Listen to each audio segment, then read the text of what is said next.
Today I'm going to show you how to use Kitchener stitch to graft live stitches together, specifically for the top of this cat hat. So what you want to do is cut your working yarn a really long length. I probably have a little too much here, but it's better to be safe than sorry. And you want to divide your stitches in half. I have 44 stitches on my needles right now. So I'm going to count to 22, 2, 4, 6, 8, 10, 12, 14, 16, 18, 20, 22. And you're going to pull the cable between them so that you have half of your stitches on your front needle and half of your stitches on the back needle.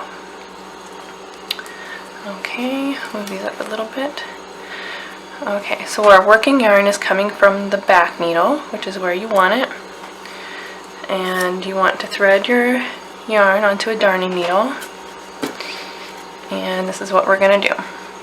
So starting with the front needle, you're going to slip the first stitch off the needle knitwise, and then slip the next stitch purlwise, but leave it on the needle and pull your yarn through. So we knit off, purl on.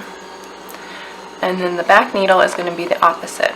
We're going to slip the first stitch off purlwise, and then slip the next stitch knitwise, but leave it on the needle. And then we just repeat this, and do this loosely. We're going to go back and tighten this up at the end. It makes a world of difference if you do it loosely to start with. Okay, so we do it again. Slip the first stitch knitwise, slip the next stitch purlwise, but leave it on the needle.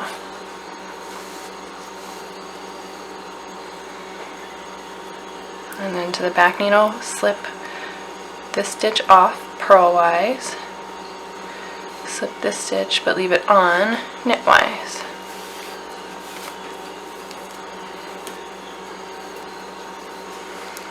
We're just going to keep repeating.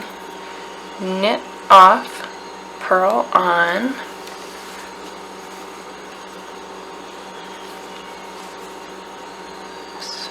purl off, knit on,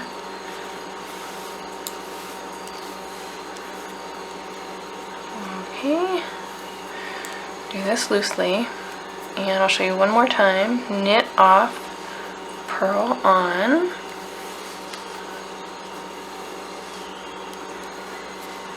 purl off, knit on. And we're going to repeat this until we have one stitch left on each needle, and then I'll show you what to do. Okay, we have one stitch left on each needle, and we're just going to, on the front needle, we're going to slip that stitch off the needle knitwise, and the back needle we're going to slip it off purlwise. And we're done.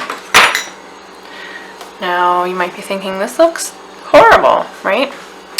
But what we're going to do is go back to where we started, Kitchener stitch, and we're just going to tighten these up a little bit. You don't want them too tight, you just want them to be even with the rest of your knitting so it is seamless.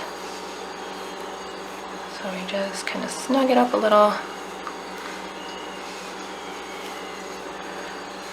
And you can kind of see it starts to look pretty good. And you want to do this all the way until you back to the beginning, or to the end. So here's the finished hat.